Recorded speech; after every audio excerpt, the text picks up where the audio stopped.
A história registra um passado triste marcado pela violência contra a liberdade de cultuar a fé dos afrodescendentes.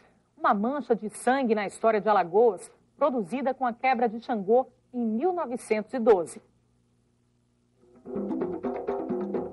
O Quebra, de 1912, também está no Manifesto Sururu. Temos muitas dívidas. Para com a morte de tia Marcelina, por exemplo, antes do Quebra de 1912, o batuque era bem maior. Os remanescentes ainda sentem a dor que arrebentou os terreiros sagrados dos deuses africanos de Maceió. Arrebentaram o terreiro inteiro aqui em Alagoas e foram tantos quebrados. Então, hoje a gente ainda fecha a porta como se fosse no passado para conservar essa identidade nossa. Eu agradeço ao meu pai. O grupo de Afoxé é um exemplo de resistência da cultura negra em Alagoas. Como é que foi o processo do resgate do Afoxé aqui em Alagoas? Veja bem, nós temos um momento assim na história de Alagoas que é o processo do Quebra, a perseguição religiosa. Então você tinha na cidade, as pessoas não se colocavam como da religiosidade, se escondiam, né? Viviam camuflados. A perseguição em Alagoas foi muito mais forte. Nós temos hoje casas em Pernambuco que foram fundadas por pessoas que fugiram de Alagoas com medo de manifestar sua atividade cultural, sua manifestação religiosa.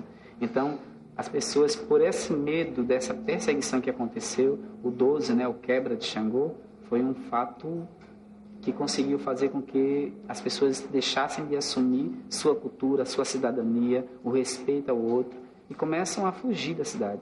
E o movimento cultural também, a gente percebe a falta de afoxés na cidade, a falta de manifestações culturais que retratem a cultura negra.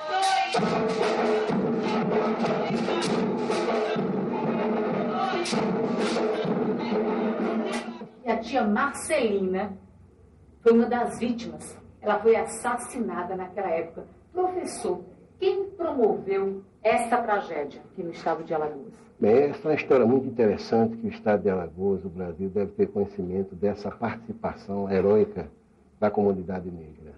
Tia Marcelina era reminiscência, uma das últimas reminiscências do Quilombo dos Palmares. Quer dizer, todo mundo reverenciava essa senhora que tinha o conhecimento, o saber dos orixás. Quer dizer, coroada como Coroa de Dadá. Coroa de Dadá quer dizer filho mais novo de Xangô. Essa participação de tia Marcelina, existia uma briga entre duas facções políticas no estado de Alagoas. Essas facções políticas, uma ia ao terreiro de tia Marcelina e o outro não ia. Quer dizer, um para se vingar do que ia, fez o seguinte, promoveu esse quebra. Esse quebra foi uma destruição total, entendeu?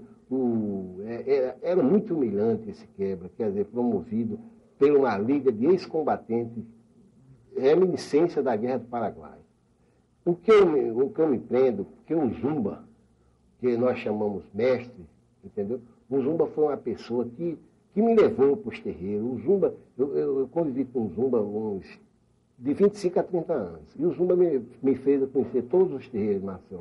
E ele dizendo o seguinte, Edson, minha mãe, que era Dona Hortência, ela era filha de santo de tia Marcelina. Existem duas versões pelos historiadores de Alagoas.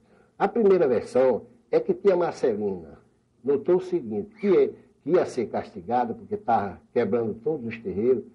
Ela se jogou dentro de uma cacimba existente na Rua da Aroeira, por trás do refeitório da universidade, ali na Praça Sinibu. Mas isso a Dona Hortência, a mãe do Zumba, contestava, dizendo o seguinte, que a realidade não foi essa. Foi que eu estou me esquecido agora, o Paz, né? Que eu me lembro daqui a pouco, ele pegou e fez o seguinte, ele invadiu o terreiro de tia Marcelina, com toda a autorização, e esse rapaz faltava uma perna que perdeu na Guerra do Paraguai, ele entrou e massacrou a tia Marcelina.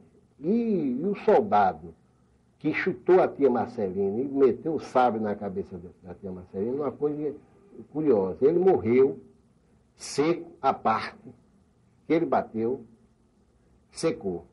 quer dizer, sem motivo nenhum. Ele, segundo, né, o que o Zumba me relatou.